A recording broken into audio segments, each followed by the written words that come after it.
Let's talk about the draft and what John Elway had to say yesterday. Don't go into the Demaryius Thomas stuff yet. Let's just talk draft first. Was there anything that came out of John Elway's mouth yesterday that surprised you, that made you say, oh, I didn't know they were thinking that way? Well, I was surprised, and it was refreshing to see how candid John was about the draft in terms of his passion for it. You could clearly see how much he loves digging into this whole project, the players. He kept saying, this is our time to shine. You could see the competitive nature come out. Like that reminded me of John Elway, the player. Like, this is his chance to win.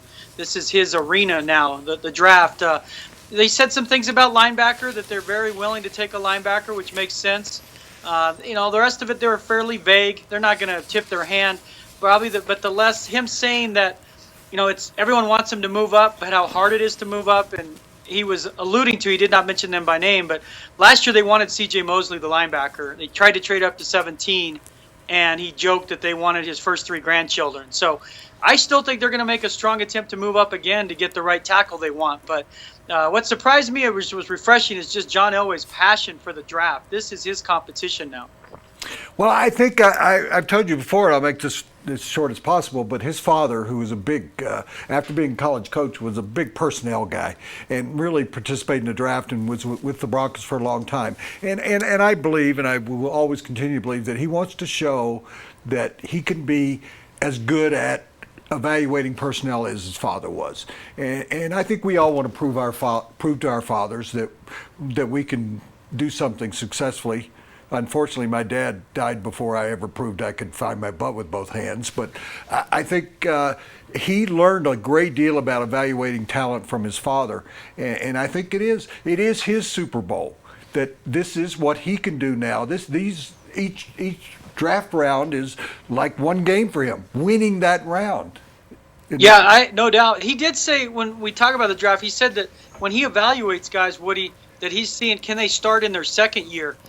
Does that give him an out for last year? Obviously, with Cody Latimer and Michael Schofield struggling, of course it does. But that was interesting that he revealed that. I don't remember him talking in those specific terms a year ago, that you want the guy to start the second year, that he's not just a special teams guy, like a lot of their draft picks were, unfortunately, for them last year. But I agree with you, Woody. I sat next to Jack Elway in the old Mile High when I was at Longmont, the Times Call, and it was the kind of the cool thing to watch a dad, coach, scout, all watching his son play at the highest level at the NFL, and he would move and throw his arms in the air. He was so animated. But I have no doubt that John would like to, in some ways honor his father's legacy by the way he drafts. Because John Elway, the player, there's nothing you can say. I mean, he's one of the top players of all time. But John Elway, the GM, and John Elway in the guy in the draft room, that's still a work in progress. And as you said, Woody, it is his Super Bowl. That was very clear. He was just so into the competition part of it that was really cool to see that part of him again.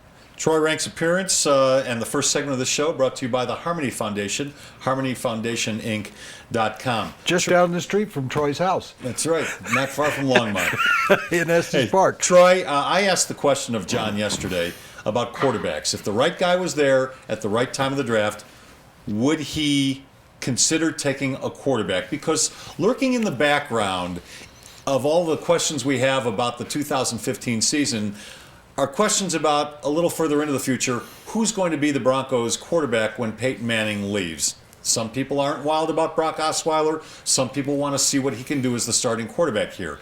But we still want to know, do you think, he wouldn't answer it yesterday, Elway wouldn't answer it yesterday, he was very vague. Do you think if the right guy is there at the right time, the Broncos would take a quarterback, and why?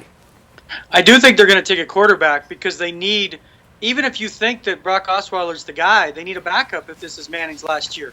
We don't know really what they have in Zach Deister. And Deister, for me, was a better fit in Adam Gaze's offense than perhaps this offense. So I do believe they're going to take a quarterback.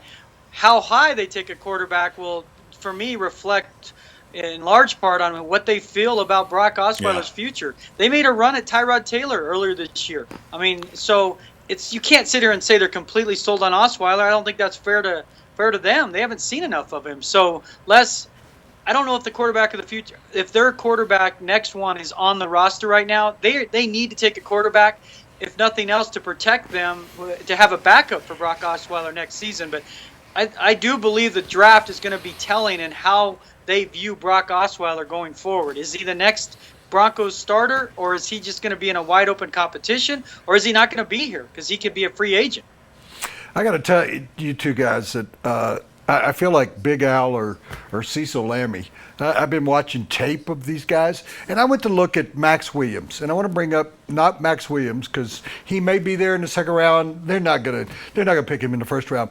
But I saw a guy named Cobb who's a running back for Minnesota, and because they were showing Max Williams blocking for this guy, and I thought he's perfect for the system. And then I look and see that they actually have brought in Cobb for a visit.